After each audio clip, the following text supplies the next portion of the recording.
Um jurista de mão cheia, acostumado a estar no front da advocacia, formação acadêmica rica, formação humana mais rica ainda.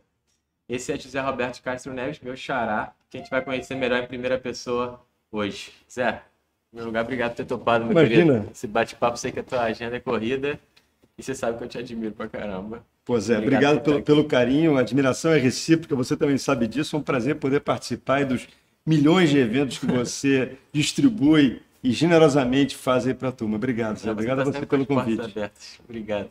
Pois é, essa ideia aqui no, em primeira pessoa é sempre conhecer esses grandes, né, nomes do direito, gente que inspira as novas gerações e conhecer, de fato, em primeira pessoa um pouco da trajetória, como é que chegaram até lá, né? Isso para mim sempre é algo que me motivou e tenho certeza que vai ajudar muita gente. Você hoje, pô, é um sócio do escritório, dos maiores escritórios aqui do Rio e do Brasil, professor da PUC, FGV, doutor em Direito. Mas lá no começo, por que que você foi parar no direito? Foi natural para você isso? Foi algo familiar? Como é que foi essa escolha do Zé Roberto lá, adolescente? É engraçado essa história, porque eu tenho filhos, né? Agora mais velhos, já estão na faculdade, todos eles, e são coisas que, para mim, foram muito simples sempre a escolha. Naturais.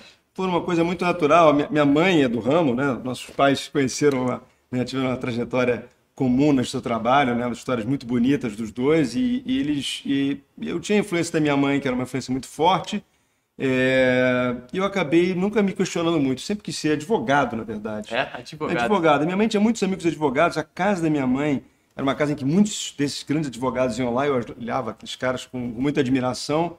E nunca pensei, eu tive essa sorte, isso é uma sorte. Eu digo isso para os meus filhos porque, ao contrário de mim, eles tiveram muitas dúvidas. E eu vejo que essa geração atual é mais difícil a escolha do que era para mim, do que foi para minha geração. Porque na minha época você tinha poucas opções, eu quero ser economia, ou engenharia, Medicina. medicina, direito. E hoje eles têm muitas opções, que é ótimo ter muitas opções, mas, por outro lado, torna a escolha mais difícil, né? Tem mais coisa. Mas eu sempre tive essa certeza que eu queria ser advogado.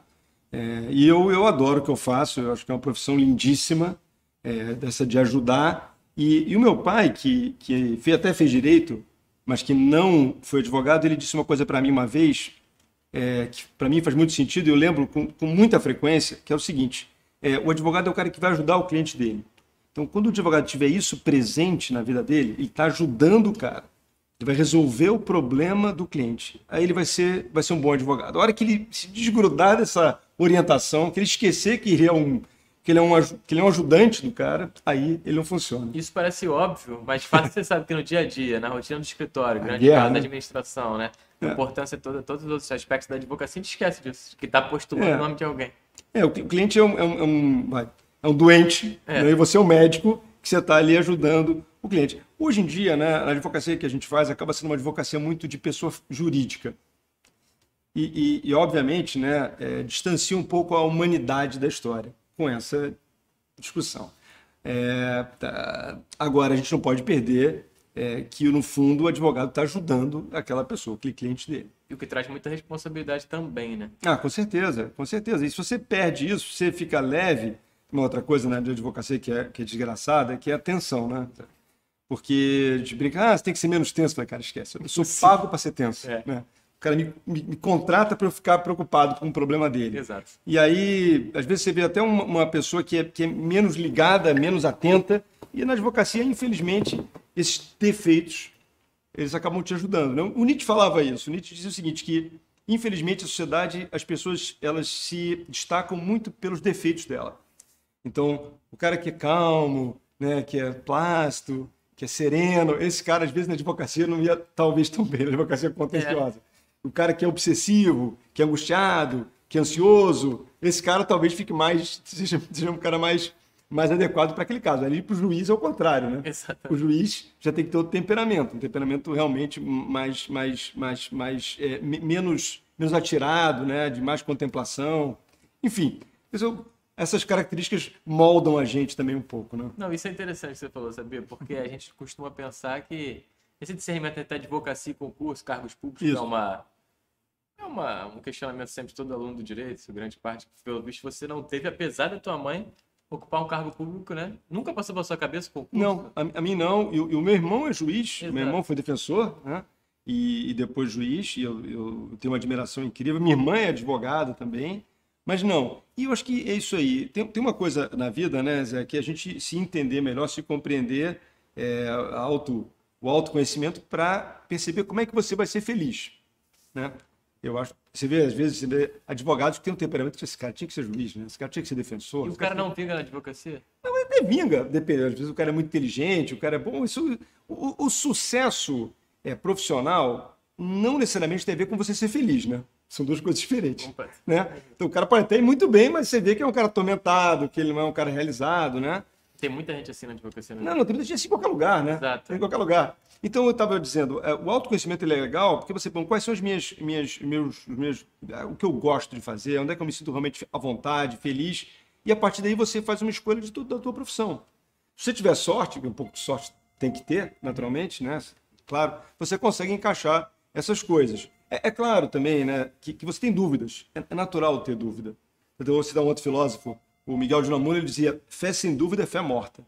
Isso é, você tem que questionar as tuas certezas, né? As tuas fés, que daí elas se fortalecem, né? Se você nunca questiona nada, aquilo ali fica frágil, né? Sim, exato. Então, é óbvio que tem dias que você diz: poxa vida, essa profissão é desgraçada mesmo. Já se arrependeu alguma vez?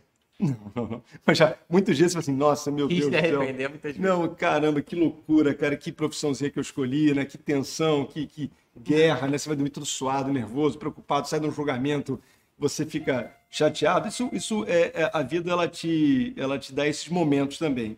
Isso é importante, né, Zé? É importante também você ter esse questionamento. Faz parte. Isso é legal poder te ouvir sobre isso, sabe por quê, Zé? Hoje você é um cara que é sócio de um grande escritório, o que traz também muita preocupação, por certo.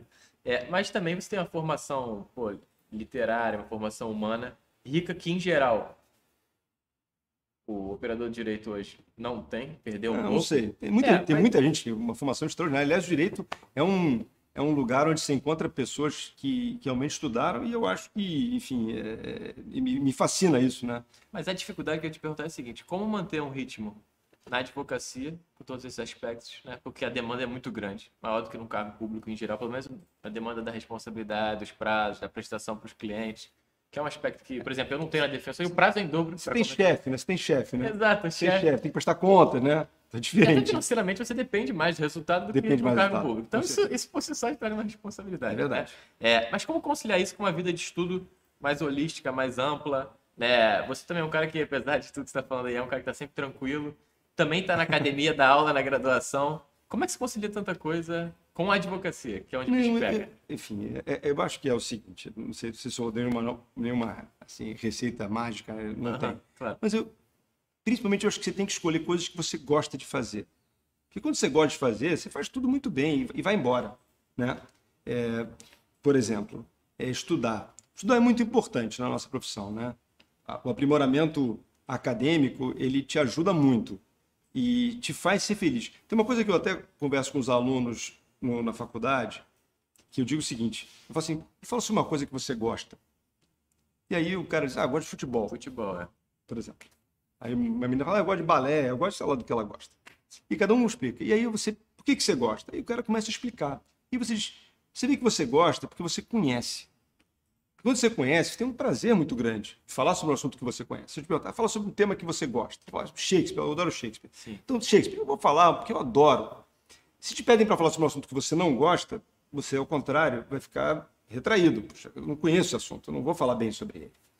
E o que acontece na nossa profissão é o seguinte: principalmente na faculdade, que é na formação, todos os primeiros anos depois de formado, que você está se formando, é fundamental você aprender o direito, porque senão a vida vai ser sempre uma angústia.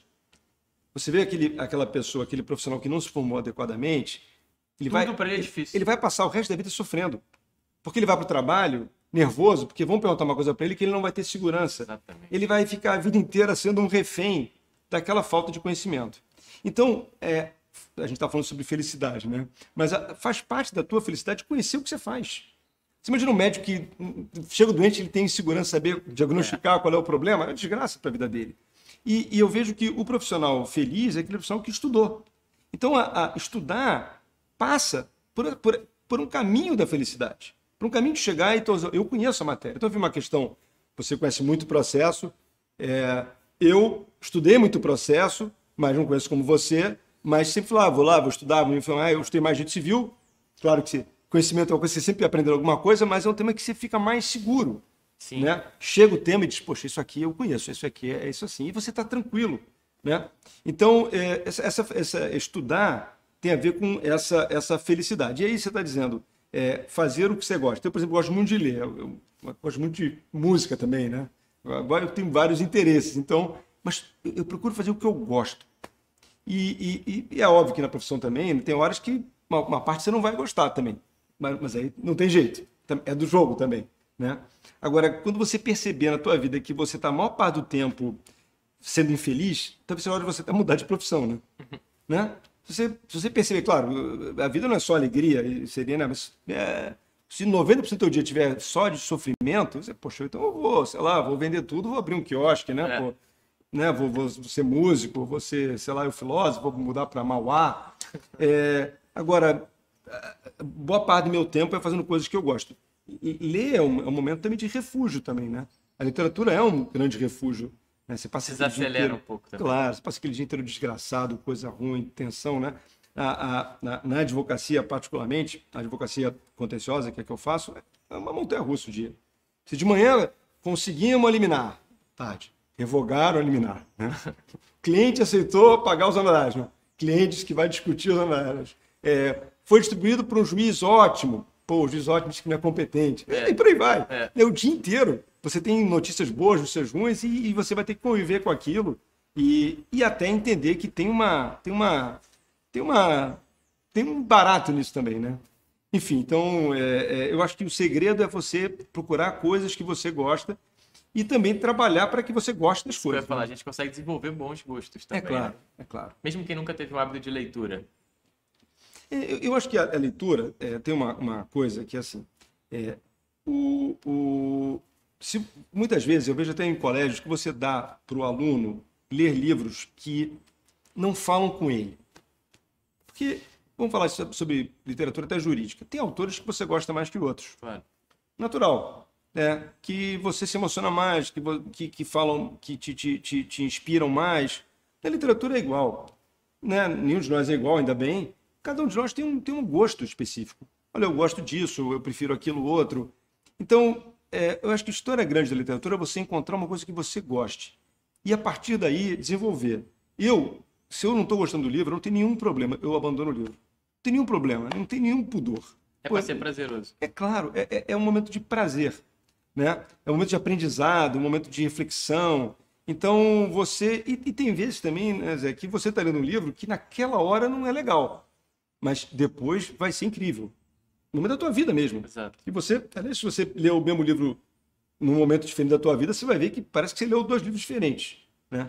Um livro que eu li, que eu me emocionei muito quando eu era garoto, foi O Senhor dos Anéis. Um livro que eu adorei, eu sabia de cabeça. Eu tinha lido umas 3 vezes quando eu tinha entre 13 e 17 anos, eu li várias vezes. É um livro assim, da minha infância. Sim. E tal. Daí eu fui ler com 30 anos o livro, quando eu tenho 51 hoje, portanto há 20 anos. Eu já achei outro livro diferente, eu achei outra coisa. O Apoiador do Campo de Centeio, eu li também quando eu era adolescente. Adorei. Catcher in the Rye, Holland Caulfield, um livro incrível, um livro super sensível. Na minha cabeça, naquele momento, foi muito forte. Eu fui ler esse mesmo livro muito mais tarde. Foi outra coisa, diferente. Eu queria ler, que meus pais tinham lido, meu pai, principalmente, O Tempo Perdido, do Proust, né, que são vários livros. Tentei ler com 18 anos, não consegui, achei chatíssimo. Aí com 30 e poucos eu reli, já foi uma experiência mais forte, mas hoje eu acho que não teria saco de ler. Então tem isso também, né? Tem você entender o livro, que são experiências diferentes mesmo. Agora, a literatura é um grande companheiro, e eu acho que para o profissional de direito é especialmente importante. Na verdade, eu acho o seguinte, para qualquer pessoa é fundamental ler, mas para o profissional de direito ela traz uma série de vantagens competitivas até, que são muito valiosas. Para começar, o cara aprende a se comunicar. Né? A literatura te ensina a se colocar melhor. Não tem melhor assim, o arsenal de palavras, né? E usar a palavra é importante, a palavra certa na hora certa, né? Então é muito importante. O nome tem uma força muito grande. Na nossa profissão, né, que é uma profissão técnica, né, saber usar um nome correto, Exato. apropriado, né, até como alguns conceitos, por exemplo, ironia, que é um negócio dificílimo, né? Ironia é um negócio difícil. Muita gente não entende. E você cruzar para grosseria, né, para falta de gosto, é enorme. Então, ser irônico, cara, tem que ter muito domínio, né? Ser dúbio, aquelas ambiguidades, né, que você às vezes tem que usar no direito, né, essa sutileza.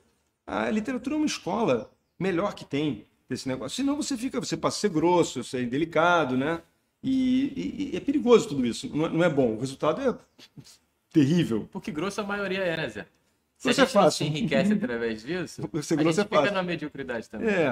Então, assim, é uma escola de domínio da linguagem. E natural. Não, e natural. E você, então, esse é o primeiro ponto, você se comunicar. Depois tem a história de você interpretar também, né? Porque, e aí é uma história interessante, que cada vez se mistura mais, da linguagem técnica para a linguagem literária. Porque a linguagem técnica, a nossa linguagem, da doutrina, a linguagem, ela tem que ser uma linguagem muito compreensível. O advogado, né, na maioria das vezes, ele tem que falar para ser compreendido. Na linguagem literária, às vezes não. Às vezes o que você quer é exatamente fazer uma coisa aberta. Guimarães Rosa, por exemplo, que é um extraordinário autor brasileiro, não tinha esse propósito, né? Ao contrário, o Saramago, que era outro grande, falando de escritores em português, né? O Saramago não virgulava, né? Então você lendo a palavra, você tinha que entender, mas fazia parte da história dele, da forma como ele contava. Na linguagem técnica, não, você tem que ser direto. Agora, você ter o recurso da linguagem literária de vez em quando é fundamental, você quebra. Você quebra a jogada, você chama a atenção. Então, isso tudo E para a vida também, né? Porque na terapia, eu particularmente ficava dizendo, não pode ser advogado o tempo todo, não dá, né? Tem que ser. Então, com teu amigo, você tem que ser. Você não tem que ganhar discussão, né? Exato, tem que ser advogado, né? Já que é o tempo todo ganhar discussão, é insuportável. Me aguento. Com a minha mulher, eu quero que ela ganhe todas as discussões, né? Porque senão é chato, né, pô? Isso é engraçado. A gente também, a literatura enriquece a gente até para interpretar, como você está falando, e compreender nós mesmos, nossos impulsos, sentimentos. Não. Tem um amigo meu que é psiquiatra, ele atendeu um cara longamente, assim, na análise, e ele falava, eu tô chegando em casa muito estressado, vou terminar meu casamento, etc e tal. Ele falou, tá, me conta o teu dia. Acorda, mas você não come nada. Esse sentimento tá dentro de você. O problema do teu casamento é que você não tá lanchando. Come antes de chegar em casa. Esse problema se chama fome. E é engraçado, a literatura, a gente consegue compreender melhor os sentimentos. Shakespeare é um... É um maná, um maná. Mas você vê, por exemplo, a literatura muito clássica, né? Os gregos, por exemplo. Você falou do conhecimento. Talvez não tenha...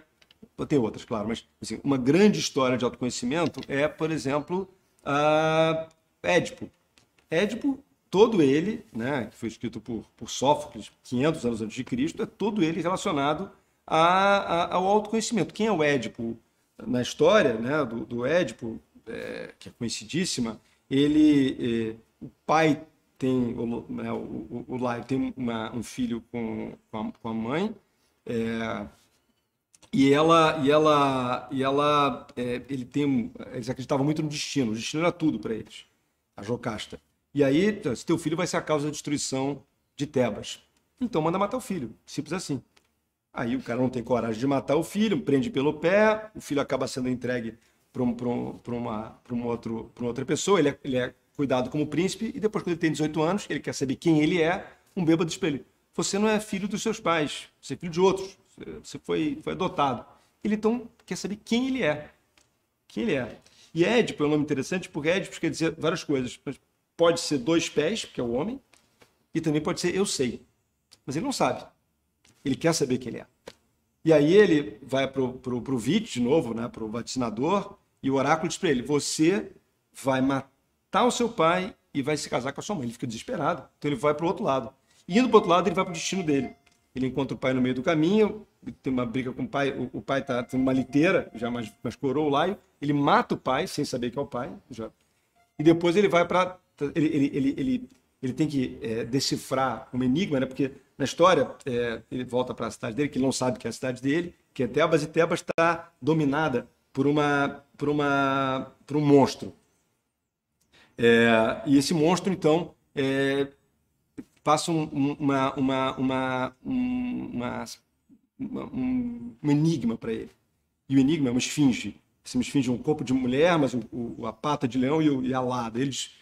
Você tem que dizer o seguinte, o que tem, qual é o enigma? Ele fala, decifra-me ou te devoro. Isso é, ou você acerta o enigma ou eu te mato. E aí ninguém consegue entrar e sair de Tebas. E aí ele passa o seguinte enigma, o que é que de manhã, qual é o animal, na verdade, que de manhã tem 4 patas, à tarde tem 2 patas e à noite tem 3 patas. E o Édipo diz, eu sei, é o homem.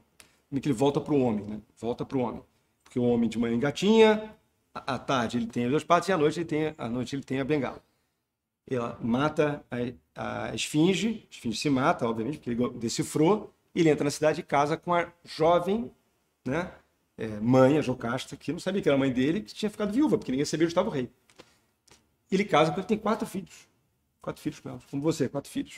Uma delas é antiga, inclusive, que depois tem uma outra história linda, né? Mas enfim, os 4 filhos que ele vai ter, tempos depois, peste toma conta de Tebas, e aí vem, poxa, por que a peste está aqui? O oráculo diz, porque o assassino de Laio está solto. E aí o Édipo começa a entender quem ele é. Ele não sabe quem ele é. Na verdade, esse mito do Édipo é um mito do autoconhecimento. Ele quer descobrir quem ele é. E descobrir quem você é importante. A gente estava falando aqui, voltando ao tema, né? Saber quais são as suas aptidões, quais são suas fraquezas, né? Qual é o seu golpe forte, né? Isso é importante. O que te faz feliz de verdade, né? E também até tirar muita futilidade, porque esse mundo hoje tem muita coisa que fica ao redor, mas não é o importante, né? Não é aquilo que realmente vai te fazer feliz. Vai te dar uma satisfação, talvez momentânea, mas não é aquilo que vai te fazer dormir bem, estar com as pessoas que você gosta. Isso é uma literatura, então, estava dizendo aqui o Édipo, ir numa literatura super clássica. E aí tem vários outros exemplos, né, de questões dessa natureza. Então, sim, o autoconhecimento, a literatura é cheia de exemplos, né? Exato. Zé, uma pergunta aqui, pensando assim, né? Eu sempre me pergunto isso também. Mas imagina alguém que esteja assistindo essa entrevista, ou é um advogado, ou um aluno de graduação, enfim, alguém já na vida mais adiantada e falar, estou cansado dessa minha existência meio fútil, meio vazia, gostaria de me enriquecer na literatura, gostaria de elevar minha alma e me edificar. O que você recomendaria, assim, uma perspectiva prática mesmo? Como começar a ter um hábito, né, de ter uma vida aberta para as artes? Como fazer isso com tanta, hoje, sedução banal, fútil da televisão que abre, Netflix ali, o celular, as redes sociais, o tempo que a gente perde com nada, um saco de nada no final do dia. O que você recomendaria, assim, se pudesse dar uma dica? Olha, é difícil essa, porque tem muitos caminhos aqui, todos chegam no mesmo lugar. Por exemplo, um cara muito legal de ler, eu acho que é o Machado de Assis aqui pra gente. Muito legal. E principalmente já é a última fase, né? Memórias Póstumas, sim. Dom Casmurro, muito divertido. Né? Irônico pra caramba. Muito irônico, um domínio da língua incrível, né? Escreve muito bem, escreve direto, né? Essa também, né, cara, que também é o outro grande gestor da língua portuguesa, né? Esse é talvez um caminho. Primo Basílio. Tem uma história que eu vi outro dia, engraçadíssima até, sobre uma fofoca, na verdade, do Essa e do Machado, que esses títulos foram contemporâneos. Claro, um no Brasil, que era o Machado, e outro Essa. Eles tinham histórias de vida muito diferentes. O Machado tem uma origem mais humilde e o Essa uma origem mais jovem. O pai dele era desembargador. Nós. O pai foi desembargador. E o que acontece é que o Essa, ele claro, em Portugal, mais próximo, né, da Europa, bom, na Europa, evidentemente, mas eu digo mais próximo da influência francesa, principalmente, e ele escreve, então, o Crime do Padre Amaro, que é um livro, não sei se você vai lembrar, mas é um livro que fala daquele padre que vai passar no interior, e lá ele seduz uma moça, enfim, e é uma história toda aí, aquela coisa de uma forma muito cruel, e uma crítica da igreja, obviamente. Né? Pouco depois, em 1878, ele faz o Primo Basílio, que já é a crítica à sociedade lisboeta daquela época, dessa falta de valor. Esse Basílio que chega e seduz a Luísa, uma moça que é casada, ela tem um caso com ele na verdade não está nem um pouco para ir para sentimento dela, é uma coisa muito frívola. Ela a empregada, descobre aquele romance, começa a chantagear a patroa, ela sofre e tal. Enfim, essa história. Me contada de uma forma muito, muito direta, né? Era o realismo, que não tinha chegado no Brasil ainda. E aí o Machado de Assis, em 1878, ele faz uma crítica num jornal chamado O Cruzeiro sobre o Machado de Assis. São duas críticas escritas com 14 dias de diferença. Ele espinafra o Eça de Queiroz. Ele diz que a obra do Eça não tem moral. Que não tem moral e tal, porque aqueles personagens são ditos de uma forma muito rasteira. Enfim, ele esculhamba o Eça de Queiroz, o Machado de Assis. E naquele ano ele lança Yaya Garcia, que é um romance bobinho. Muito bem escrito, mas um romance. Triângulo amoroso, um romancezinho, não tem traição, é só aquelas coisas. E aí é engraçado, porque essa é a fofoca, porque eu não sei se aquilo ali era o seguinte, uma especulação agora que é pra gente se divertir aqui. O Machado foi casado com uma moça chamada Carolina, que era 4 anos mais velha que ele, era portuguesa. Essa Carolina veio para o Brasil porque ela teve uma dissolução amorosa. E ela adorava literatura, Carolina. Adorava literatura. E ela branquinha, e vivia dedicada ao Machado, inclusive. E ela saiu por conta dessa desilusão, que muitas pessoas dizem que foi do Eça, em quem ela conheceu em Portugal. Então, a discussão é se o Machado escreve essa crítica por despeito mesmo, né? Ou se é um ciúme da mulher que dizia, pô, esse cara é genial. Mas o fato é que isso é em 1878. Em 1881, ele dá uma virada na carreira dele e escreve Memórias Póstumas, que é o realismo.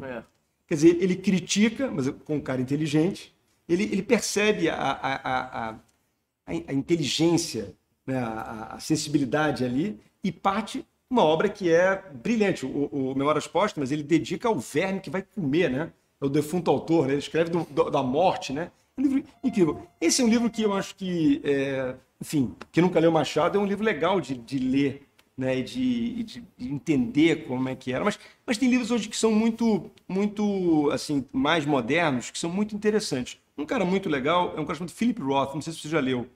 Ele tem um livro chamado... Tem vários livros, é um cara muito interessante. E tem um livro chamado A Marca Humana. Que é um livro que tem milhões de reviravoltas, é um livro muito bem escrito.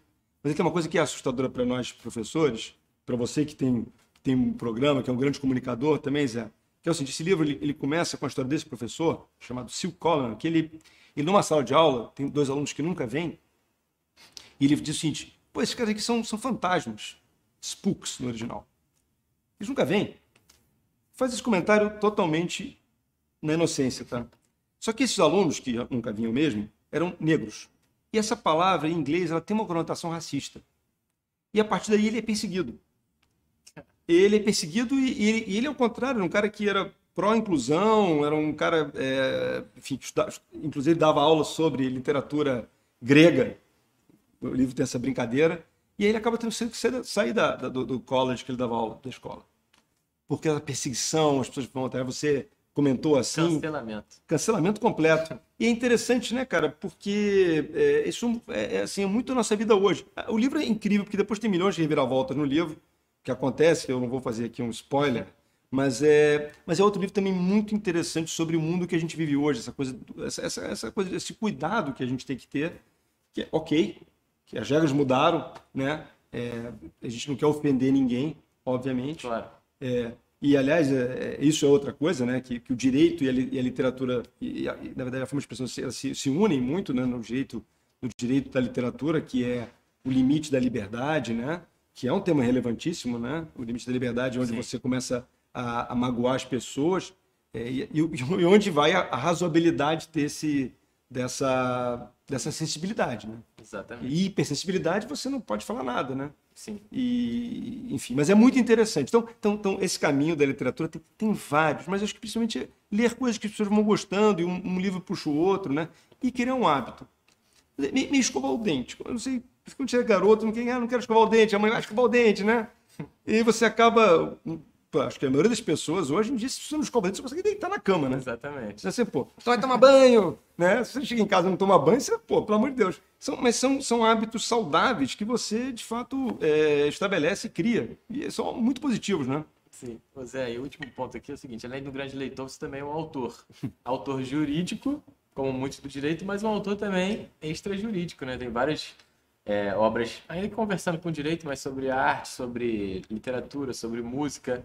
Queria saber de você, e aí é uma pergunta minha mesmo, como é que você faz para escrever? Você tem alguma prática de escrita? Você organiza antes as ideias, aquilo nasce naturalmente da tua alma, porque tem obras suas que são uma grande catalogação de anos de leitura, né? Isso. O Espelho Infiel é fruto disso. Também é sobre os Beatles, a obra sobre Shakespeare e o direito, enfim. Como é que isso nasce para você? Assim, digo, essa vontade de escrever e mais que a vontade, na prática mesmo. Como é que isso sai de você e se torna um arquivo para mandar para a editora? Sim. Em que horas você faz isso? Não, mas isso sim. Não, a hora é assim, a hora é fim de semana, muito. Fim de semana, sei lá. Acordo sábado, eu acordo muito cedo, vou lá, vou escrever e acabo vendo, e quando eu vejo, já o dia passou. Sim. Isso acontece com muita frequência. Às vezes à noite, assim, você vai numa pesquisa, vai. A ideia, obviamente, vem do caos, né? Uma hora surge uma ideia, pô, que legal, isso que interessante, e você faz aquilo com muito prazer. Os livros eles vão se reorganizando, né? Você começa a escrever de um jeito, depois ele muda para o outro. Ele faz... Eu acho que é muito importante você também dialogar, né? Você ter aqueles amigos fiéis, né? Amigos bons, né? Que você vai mandar. O que você acha disso aqui? Eu quero dizer, cara, tá uma porcaria isso aqui, cara. Ou não, pô, muito legal, mas isso aqui não tá tão legal. Você pode melhorar. Ter essa sorte de contar com um diálogo de amigos que te ajudam, né? Mas é muito. Não tem, não, Zé, é meio caótico, sim, mas ela vai ganhando corpo ao longo do tempo, né? Vai ganhando uma forma ao longo do tempo. E depois, essa coisa de escrever também passa a ser um amigo seu, né? É uma hora que você tá discutindo, que você está lendo uma coisa. Poxa, que interessante. Eu Você faço anota quando lê alguma coisa interessante? Anoto. Os livros todos anotados. Os livros, eu sempre anoto os livros, sempre lembro e vão me dando ideias, assim. Então eu sempre anoto, sim. Meus livros todos são anotados. Eu acho que anotar o livro, você deixa o livro vivo. Eu adquiri na vida muitas bibliotecas, né? Assim, coleções de livros de várias pessoas. Você vai comprando sebo, eu adoro sebo, né? E é muito legal quando tem uma anotação. Eu comprei uma coleção de livros de um grande jurista chamado Neemias Gueiros. Foi um grande advogado. Ele já faleceu há muitos anos. Ele foi um sábio e, enfim, e ele adorava Shakespeare. Conhecia profundamente Shakespeare, tem um trabalho sobre o sonho de Shakespeare. E é máximo quando ele anotava do lado o que ele estava pensando. Esse que morreu, sei lá, em 1980 e poucos. E eu converso com um cara que escreveu ali do lado, né? Eu e o Gustavo Franco, a gente ficou com a biblioteca da Bárbara Leodora, de Shakespeare. E é um barato também, porque tem assim, milhões de anotações da Bárbara, que foi uma extraordinária conhecedora de Shakespeare. Então eu estou conversando com ela, né? Ela está anotando lá, e depois ela pensou isso, caramba, Como é um diálogo. aquela alma, né? E agora está contigo. Então o livro, eu acho que quando você até anota o que você pensou no livro, você imortaliza o livro, porque quando ele vai passar para uma outra pessoa, e obviamente o livro vai passar para uma outra pessoa, eu sempre penso nisso, né? Os livros que eu tenho são livros que um dia serão de outra pessoa e vai usar positivamente. Aí eu faço uma anotação a lápis, eu também tenho uma coisa assim, sempre escrevo a lápis no livro, isso aqui, um pensamento qualquer, acho que algum dia alguém vai ler aqui e assim, caramba, é verdade, ou não, besteira, o cara falou aqui, tá louco, né? Mas vai criar aquela conversa. Então eu sempre anoto nos livros, Agora eu estou lendo um livro incrível até, chamado Estas Verdades, que é de uma historiadora americana chamada Jill Lepore, é um livro sobre a história dos Estados Unidos, que é um barato porque é um país feito por advogados, né? Eu conto isso naquele Como os Advogados Salvaram o Mundo, e nesse livro que foi lançado depois, ela obviamente relata que é um livro todo feito por... a história dos Estados Unidos é uma história de advogado. Aliás, esses presidentes mais recentes, mais emblemáticos, tanto o Clinton quanto o Obama, também são advogados, né? Formação de advogado. A história dos Estados Unidos é uma história de advogado. E não é à toa que é um país que preserva tanto a liberdade, né? Assim, esses valores... enfim, é um judiciário extraordinário, interessantíssimo. Devoto à Constituição. Né? Devoto à Constituição. A Constituição é uma coisa sagrada para eles, né? Então, muito legal, feita por advogado. Tudo advogado, né? Jefferson. Então, é lindo, né? Como eles fizeram. Barato. Zé, meu querido, obrigado por esse bate-papo aqui. Eu sempre aprendo muito contigo. Não tem nada disso. Não, de verdade, pô. É um prazer. Tenho certeza que o pessoal também vai estar inspirado aí a tocar uma vida mais frutuosa e mais intelectual a partir dessa conversa. Tá? Boa, boa, Zé. Obrigado por estar sempre portas abertas aí para mim. Sempre, cara, com você sempre. Obrigado, meu irmão. Obrigado a você, Zé.